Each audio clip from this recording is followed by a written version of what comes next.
Hello, friends from Cinco Razones. Welcome back to the second episode number 2 of the Black and Pink Show with Austin Robillard and Alejandro Villegas, your host. Today, we're going to be talking about soccer again. Obviously, this is the Inter Miami podcast. But before we talk about Inter Miami and their first or one of their friendly games that they played a couple of days ago, we want to talk about the Champions League because we just watched some of the games. We're recording right after the Tottenham Leipzig game and the Atalanta Valencia games. So, Austin, obviously you follow the Premier League, so you were watching Tottenham. What happened there? Did you like what Tottenham did?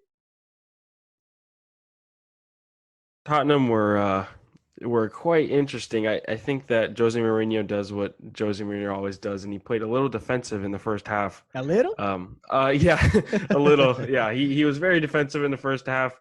And Leipzig came out really strong. A lot of chances right early in the beginning of the game, and then there were a couple of chances that Tottenham, brewed up. But overall, Leipzig played a much better attacking football than them. The midfield seemed a little bit stronger, and ended up they got lucky with the penalty. Ben Davies made a terrible tackle, and ultimately led to them losing. But if it wasn't for the penalty, it probably would have ended in a draw because Leipzig were missing all their chances, even though they just played really well attacking. They couldn't finish. They had so many one-on-ones, and Lloris just looked like Jesus out there, man. He was saving them like crazy. Schick couldn't finish, and Werner couldn't finish, and they were getting in behind the defense, but there's no way they weren't getting past Lloris. So, yeah, it was a good game. It was fun, exciting, probably one of the best 1-0 games you could ever see. But yeah, Tottenham are gonna have to go away to Leipzig and have to pull out a couple goals. And man, that's why I'm kind of happy Mourinho left United. Being a United fan, you don't miss that defensive football and playing on the back foot, parking the bus. So it was nice to see that that's with another team now. But yeah, Leipzig really, Leipzig likes to pull through. All right. Okay. Well, we're going to be talking about another 1-0 because Liverpool lost 2 against Atletico de Madrid. But first, I want to talk about Atalanta, who's just crushed Valencia 4-1. And they could have scored more. Valencia could have scored a couple more, too. It was a very exciting game. At some point, I thought Valencia was going to go back home to Spain with 6 or 7 goals in their plane because it was so bad at some point. But well, I don't know. They recovered the ball, and then Cherisev scored the first goal, and after that Valencia came up and almost scored a couple more. But it's 4 goals for Atalanta, the third team that scored the most goals in Europe, just right behind Bayern Munich, I think, and PSG. So you have a pretty powerful team that doesn't get a lot of attention, but now they might be getting a little bit more. And you can be comparing this team maybe to what Ajax did last year in the Champions League. But well, we'll see. We'll see how it goes back in Mestalla in Spain. And let's take a minute to talk about the Tuesday games too. Liverpool lost 1-0 to Atletico. Were you surprised? I know that Atletico were a small, they're a strong team, but yeah, of course you're surprised. You didn't expect Liverpool to go down, and they went down early, and you think, okay, Liverpool's down early, they're going to come and pull it back, but it never fell through for them. It was tough to see, even with the subs. Origi came on, they subbed on the Ox, and they still could not get a goal. It was a good performance by Atletico. Yeah, for sure. And then a good performance too by Erling Haaland, the scorer, the forward that it's just in the mouth of everybody because he was so cheap for Borussia Dortmund. I don't know how Real Madrid, Barcelona, or any other big clubs missed on him, but okay, that's fine. He scored again, so he has 10 goals now already in the Champions League. 8 of them with his former team, now 2 with Borussia Dortmund, and now Dortmund's 2-1 up in that leg against PSG.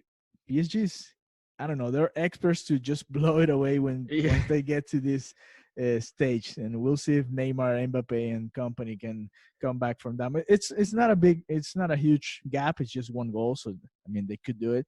But I don't know. Last year, you're a Manchester United fan, so you know they lost Oh that man. that game, and Manchester came back, and I don't know. I don't know what happens with PSG. They have such a good team, and then once they reach this stage, they just I don't know, their legs go out. I don't know. It's You because they're have any? used to playing that competition in France. I like You think it's that's not the it, or same. it's I just don't they're know if not it's made for that's this tournament? I don't know if that's totally it, but their competition really like takes a step up from France to the Champions League, and they're playing a totally different team. Like all the style of football in France compared to the Champions League is just totally different, and I guess they're just not made out for it, and then they haven't seemed to have ever been made out for it. But they are going back to Paris, and they do have an away goal, so we'll see. I hope. I don't know. I just hope for another good game. They might pull through. We'll see.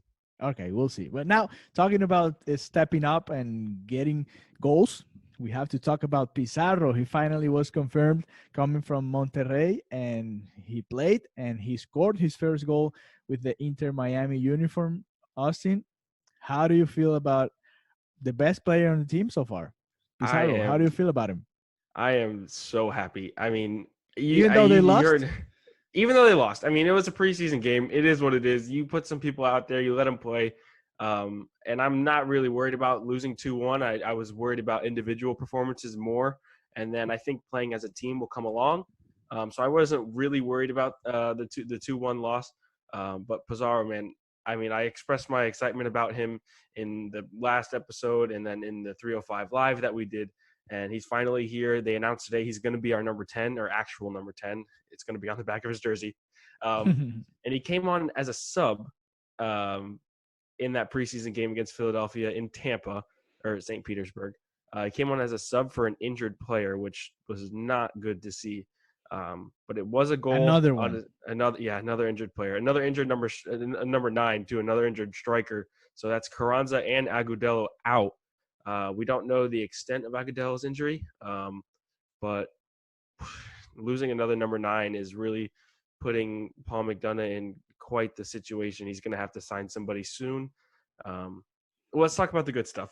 Yeah. I know we'll you're stick to the sad. good stuff. Too Yeah. many injuries, but now the good thing is that now I guess they're gonna have to play Kiesewetter, and we have a special episode about him. That's our first episode. You have to check it out here in the Black and Big show. So let's go with the starting 11 from that game that was on February the 15th against the Philadelphia Union. So Robles was the goalie. Nealis, Torres, Figal, and Sweat were the four in the back. They played a 4-5-1 according to this publication from Inter Miami. I don't know if you saw the same. They had Trapp, Ulloa, Pellegrini, Argudo, and Nguyen in the midfield, and Agudelo as a forward. Did you like what you saw from Inter Miami in that game? I did a lot, especially from the back. I know they scored twice, but we kind of expected this defense, other than the right back. Sweat, Figal, and Torres, those were my 4 sure starters at the back, if you remember. Yes. And then in the 305 Live, I talked about Dylan Nealis, the guy that we got out of the expansion draft. And I said, this guy has the potential to be a starter, and I want to name him in my starter for the team that you wrote down that you're going to check me on, and I didn't. And then out of nowhere, in the preseason friendly, here goes Nealis in the starting 11 over both De La Garza and Powell. So that was good to see. And from what I heard, I didn't get to get too much of a look into the game. From what I heard, he had a pretty decent outing. He seemed solid. He seemed composed, which is really good for a young guy who we're getting from the expansion draft. So if he doesn't start, he's at least one of the most reliable like backup defenders in the league, especially on the right side. When it comes to the midfield, like I said, we expected Trapp and Ulloa to start holding it down, and then Pellegrini out there. Now, this was another surprise. Argudo, we signed him from Columbus Crew. I didn't have much to say about him when I originally talked about him, and I heard that he was probably one of the best performers on the field. I think he played in 20 games for Columbus Crew last year, and only with like 1 goal, 2 assists or something like that. But his performance on the pitch against Philly was really, really, really vital, I've heard. And so that was good to see, a guy that you don't expect to have as much of an impact to come on and do something like that. It's fantastic. Yeah, fantastic. That's true. But now with the injury of Agudelo, and even though we have Pizarro, you can't really rely on Pizarro to score the most of the goals for Inter Miami during the season. So it's Inter gonna go for a new forward. I know there've been some rumors around there. Who do you think could be a good target for Inter Miami to try to get a number 9 before the season? Well, Paul McDonough said he wanted to get that third DP in.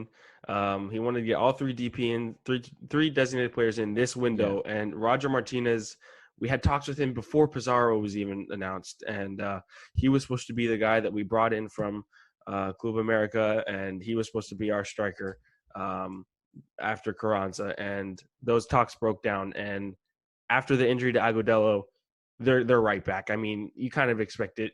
We have to make some kind of signing. I think Roger Martinez, Paul McDonough, he does business. So I'm kind of confident that he can bring Roger Martinez in. And if he does, that is a really good piece. He's become a regular with the Colombian national team. He's not too old.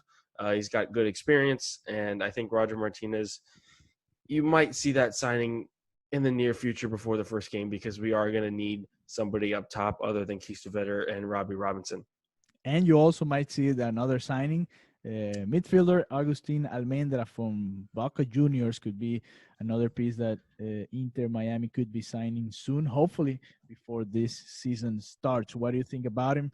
You think Almendra could break through and be a starter for this Inter Miami? He's a really, really talented kid. He's only 20 years old.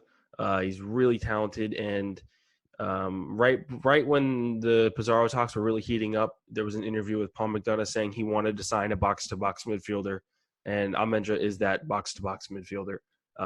He's someone that they can easily take here. He's already been developed by Boca really well, and I mean, if we can sign more talent, young talent, to develop with this team throughout the season, we might not start out as strong as you think, but with the talent that we have and they develop together as a team, could be really strong going towards the end. And then we can talk about maybe not going far in the playoffs, because you don't know the seed that we get and the strong teams in the East, but that U.S. Open Cup run is really, really, really important.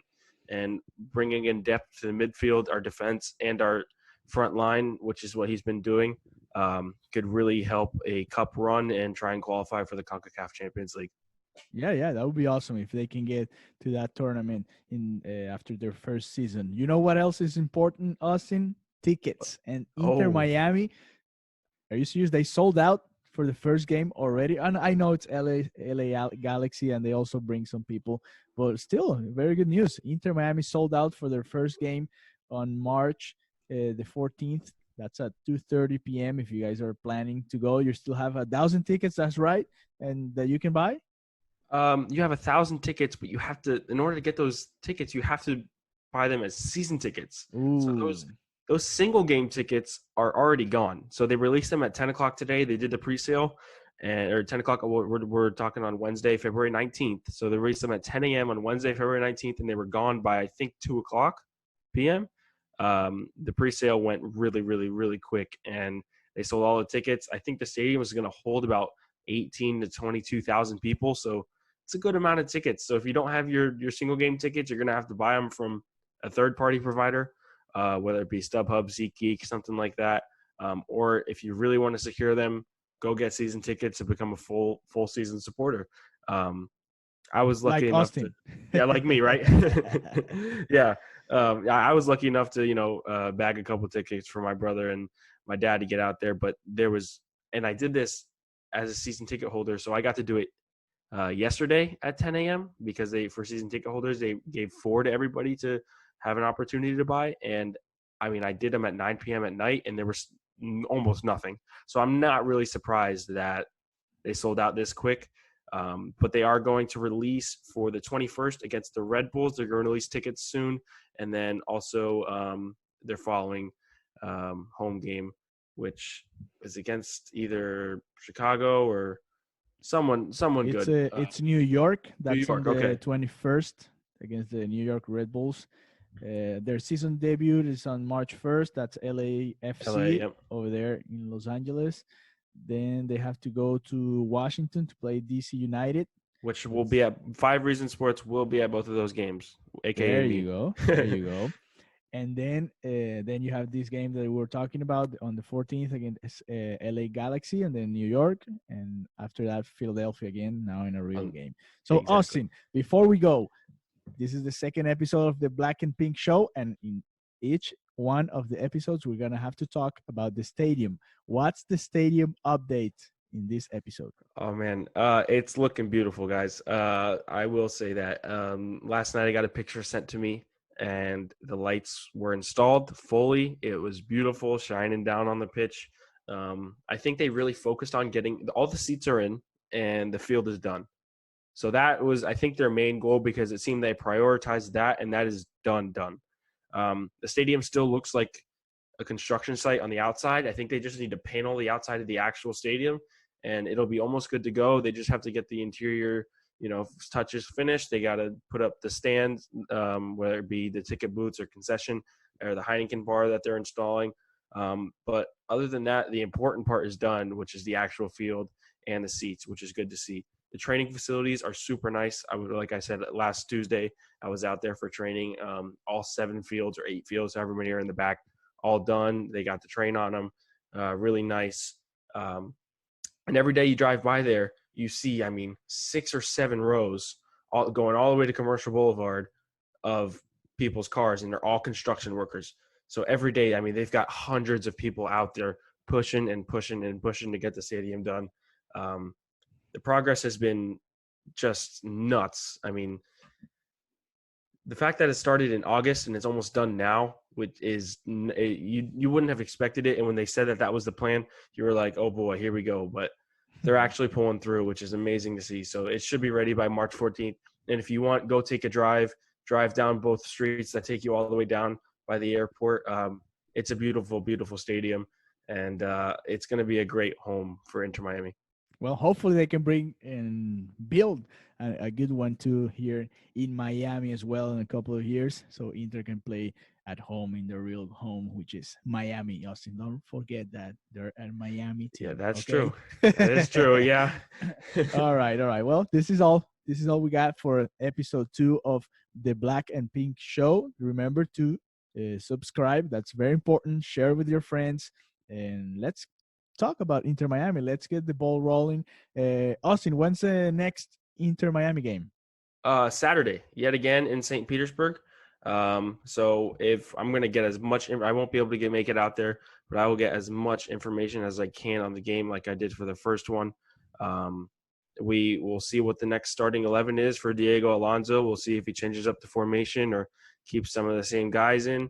But we'll finally. Pizarro should be a starter this time. Oh, I think he's got to play Pizarro because on his 26th birthday, he gets subbed on and scores literally a fantastic goal. He dribbled past a couple defenders and put it on his. Oh man, it was a nice goal. If you can find the video, it's on my Twitter. I'm pretty sure I retweeted it. You can go find that. What's your Twitter account? Oh, @itsarobi, ITSAROBI. Go look at all my stuff. I'm tweeting about Inter Miami way too much. So if you were into that kind of stuff, go look at it.